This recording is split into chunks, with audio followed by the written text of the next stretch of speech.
Welcome all to another edition of Paladin Financial Talk. My name is Matt Bryant, and I'm joined here with Tony Shore, and we'll be taking you on a tour of financial literacy in your 30s and 40s. The goal, of course, is to hit your financial goals in those decades so that you can set yourself up for a successful retirement. Well, Matt, this is a great idea for a show, but where were you 20 years ago? Because I'm... We can help you now. I know you can, and you are.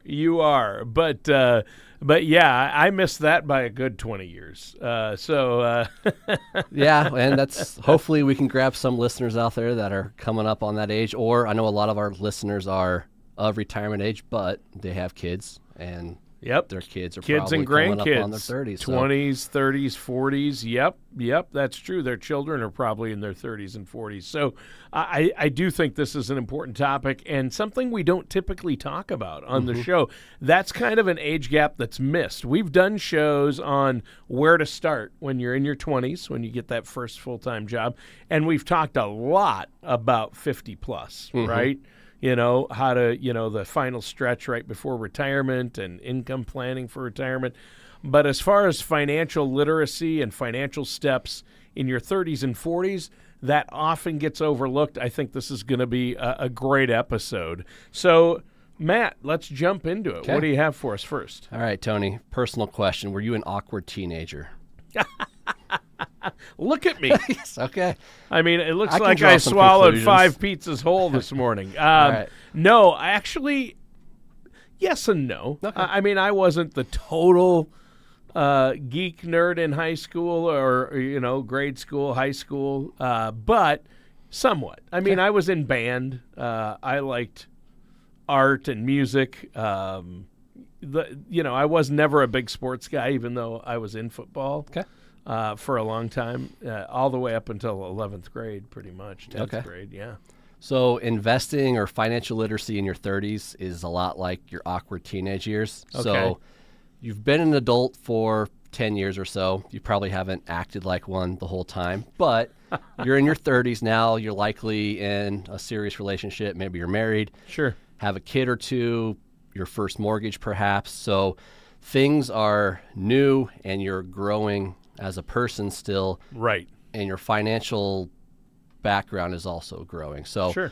There's a lot of things you do in your 30s that set you up for success in your 60s and 70s when you're in retirement. And we see that all the time. You can see the people that prepared along the way because when they come to us in their 60s, you can see that they have things in place. Now, there's also people that got a late start or didn't have the financial literacy exposure growing up, and you can see what that looks like too when you're coming up on their 60s. So when you are in your 30s, you want to take advantage of what you have ahead of you, which is time. You've got the greatest asset is time.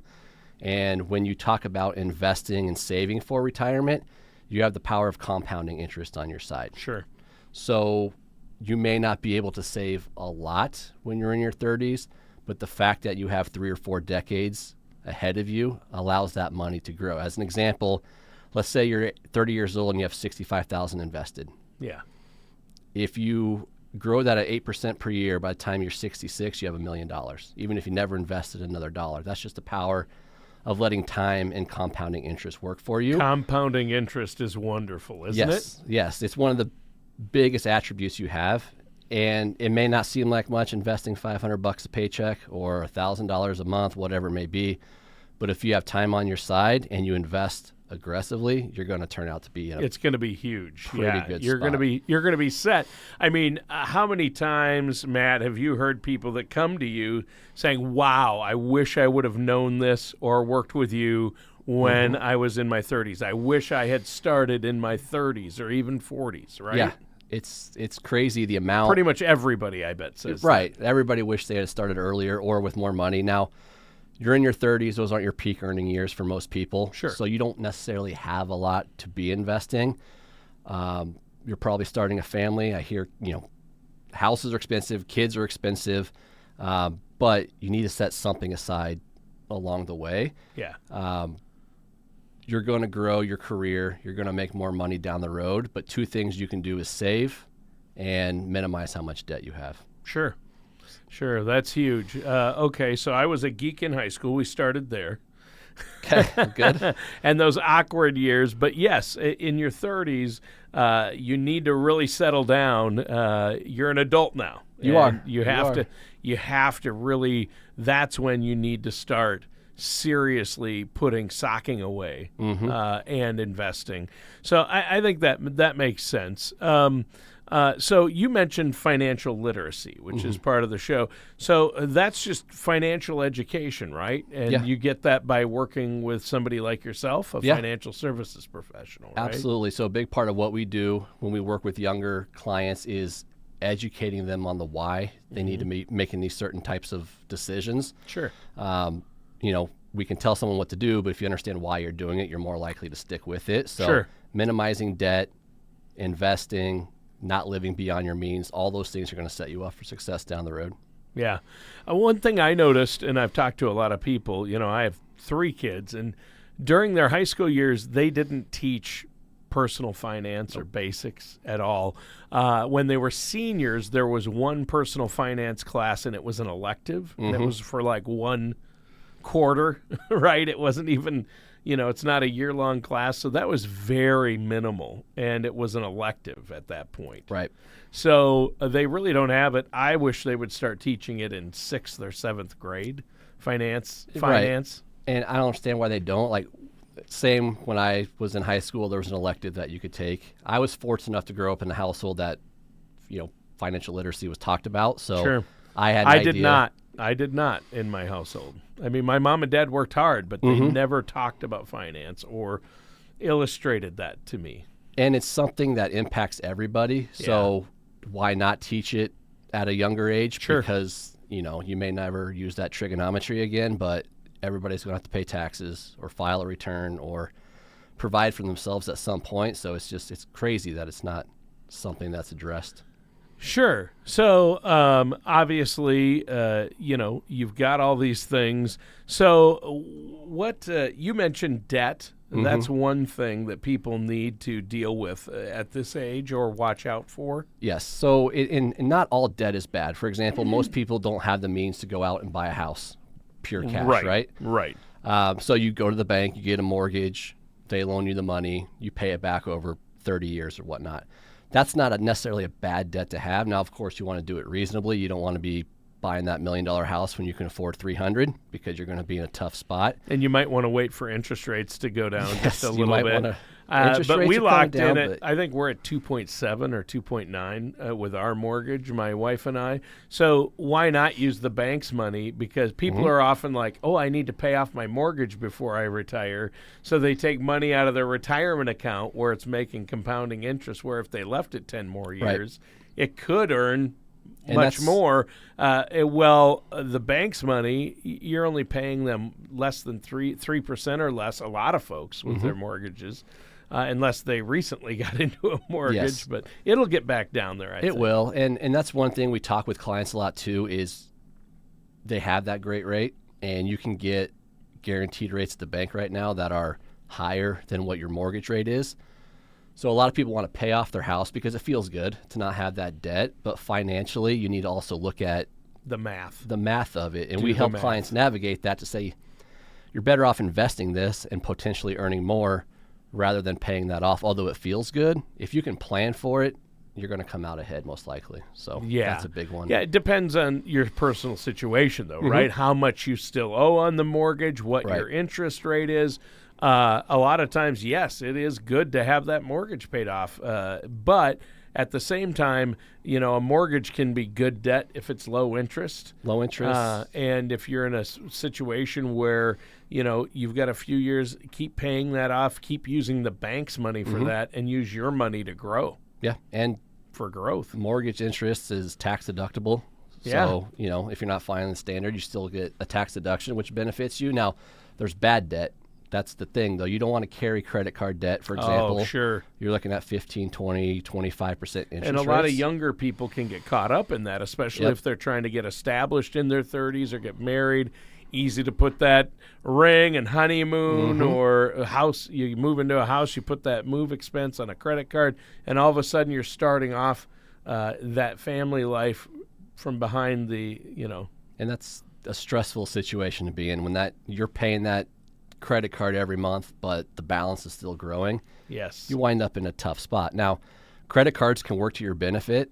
You can get a lot of rewards through credit cards if you use it right, but you have to pay off your balance every month. Yeah, if you're not disciplined or the temptation is going to be there, you got to keep your credit cards paid off. Yep. That's just the bottom line right there. My wife and I use our credit cards, and we get good rewards each year. My wife makes fun of me for being a nerd about it because this one has X amount for gas and this one's good for groceries. But if you do it right and pay it off, you're in a good spot. But you don't want that debt coming in every month. Especially now. Yeah. There are credit cards at 30% right now. Yeah, you're never getting out of that cycle. And that's basically loan sharking. I don't know why the government even allows any interest to be that high at any point. It's suffocating, especially for a lot of 30-year-olds these days who have student loans as well. Yeah.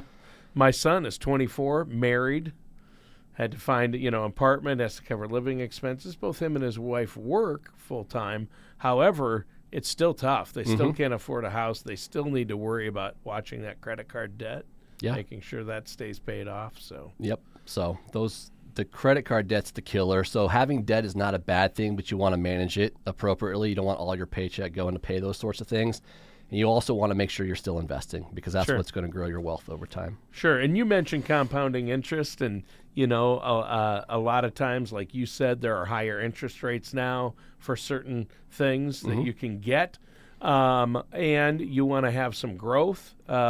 How can people get that? How can they get the growth in the compounding interest? What are some things we can do to get that for you if you're in your 20s or 30s? So you want to invest that money. It's, you want to save it and have, you don't want to set it in the bank though, because if it's retirement money and you have that 30-year time horizon, you want to make sure you're investing in the stock market basically. Even if it's not for retirement, you don't want it in, even if it's for long term, like in 3 years you want to buy a house.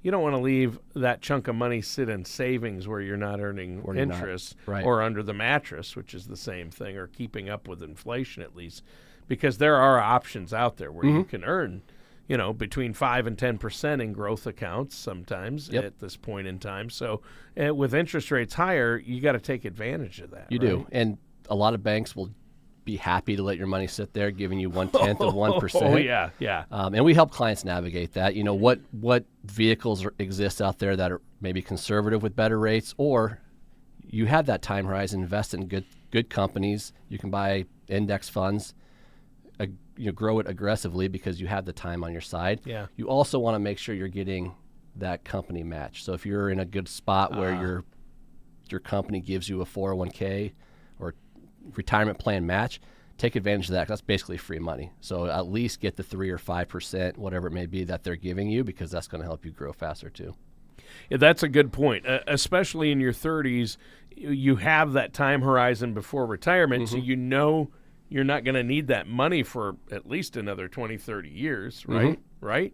So it's not anything you're going to need even a year from now. So you want to put that in long-term growth where you can get more interest for it, is what you're saying. Yep. And, the stock market averages 9 to 10% a year, but it could be down 30% one year. And people are like, I don't want to lose my money. Yeah, could be down 20% in 2022. Could be up in 2023, 2024. Over time, it goes up. And if you are young and you don't need that money, you don't have to worry about the dips as much, especially if you're investing when the market's down. Oh, yeah. You come out ahead. So because you're still putting money in regularly on at least a monthly basis.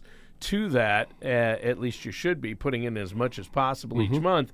And that way, when it dips, that's the best time to be putting money in. It's a sale. Everybody likes a sale except for when it comes to the stock market, and people freak out and they don't want to buy anymore. Yeah. So. Why is it, Matt, that when and I heard Warren Buffett talking about this and other talking heads, I know you and Jeff Foley have talked about this, but why is it that you read the majority of people who invest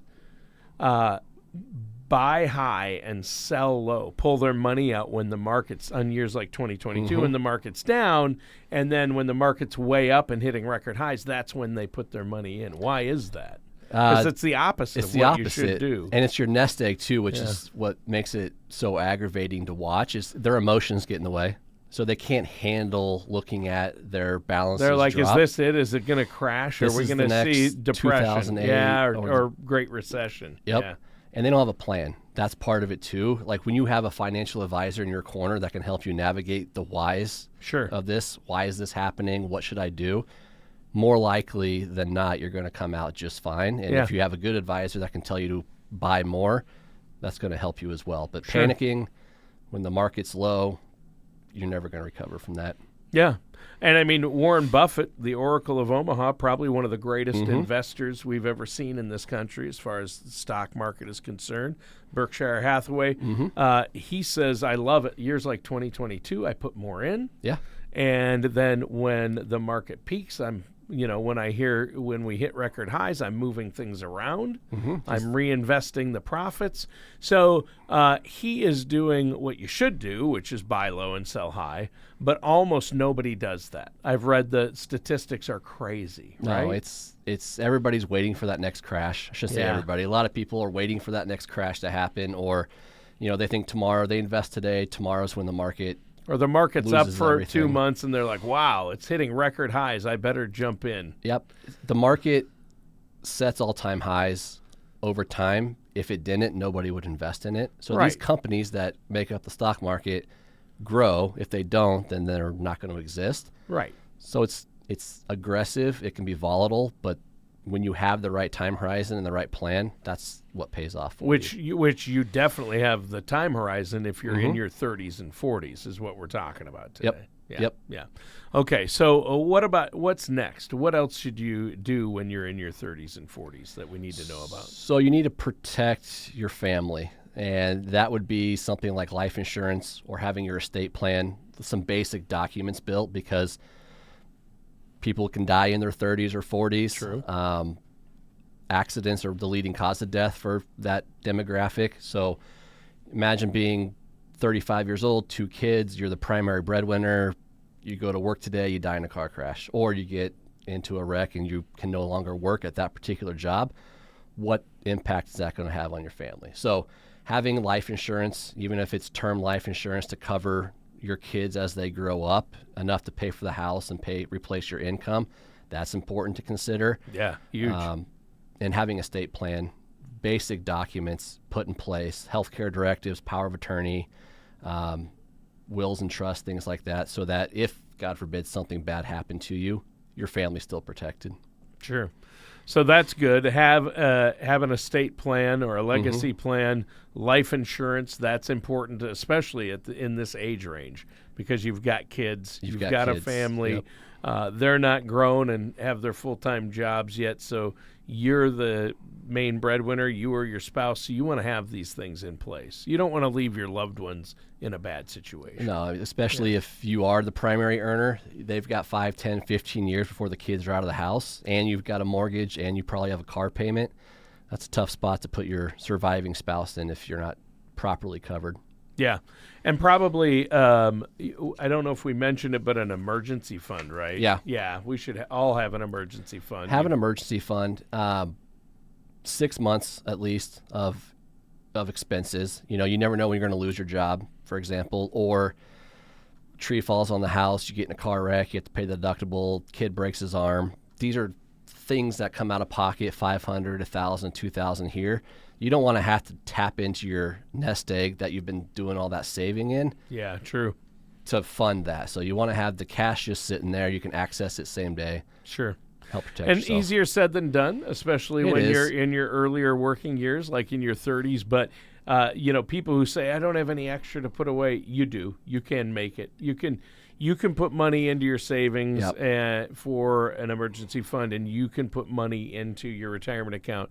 You might have to start small, but you can put something in there each yeah, paycheck. and it's everyone wants to take the family vacation, and there's things that you should be doing. You still want to live life, but Sure.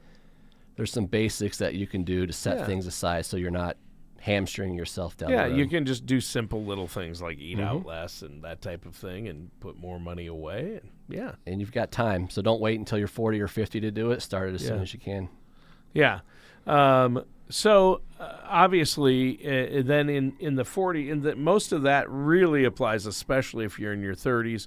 What about those listeners who are in their 40s? What do you see happening there with people you meet with? In your 40s, your career's pretty well established. You still likely have kids in the house, but they're older now. Sure. Which comes with their own expenses when you're buying cars and car insurance for a 17-year-old. So, but you should be in a spot where you are now making more money. You should be able to start maxing out contributions, whether it's to your IRA, Roth IRA, your retirement plan at work. These are some of your highest income earning years, so take advantage of it. Try to minimize what's called lifestyle creep. So, hey, I got a raise, let's go spend it and buy a new car. No, let's try to save more and help build wealth that way. That's happened. Happens almost I'm to everybody. raising my hand. Oh, yeah. We've gotten the wife gets a bonus, or I get a raise, or you get that unexpected money, extra money, as you grow and your lifestyle grows instead of your emergency fund or your retirement fund. And that's really what you want to be growing. So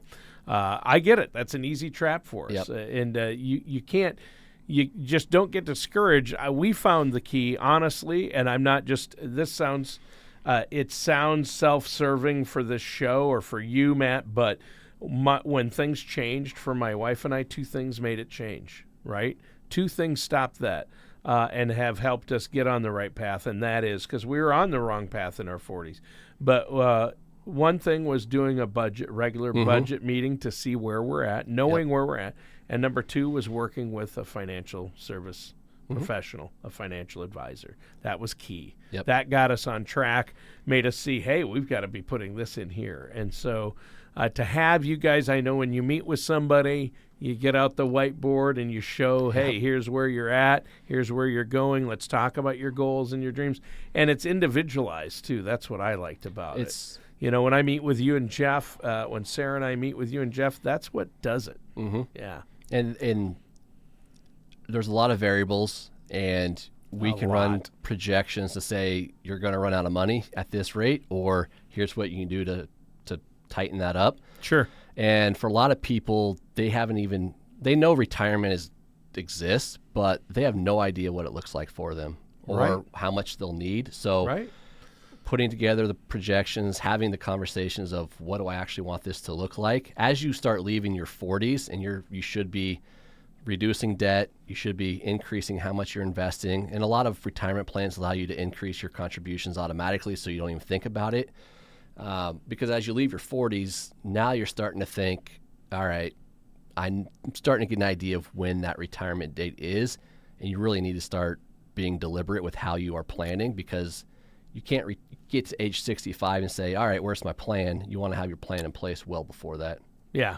Well, I think we've covered a lot today. We can probably wrap it up. Is there anything else you wanted to talk about or add before we go today?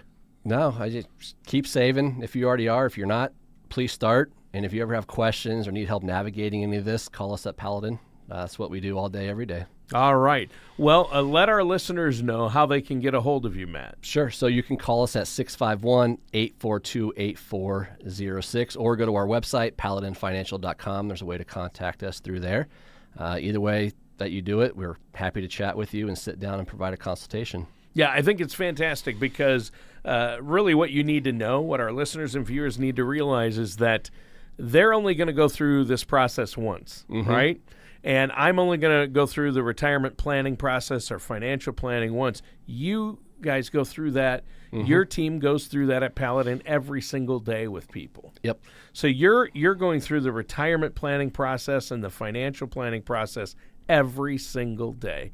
And that's where the difference is. So again, listeners, pick up the phone. Give Matt Bryant a call at Paladin Financial, 651-842-8406. And that does it for today's episode of Paladin Financial Talk with our host, Matt Bryant. Thank you. All right. Thanks, everybody, for tuning in.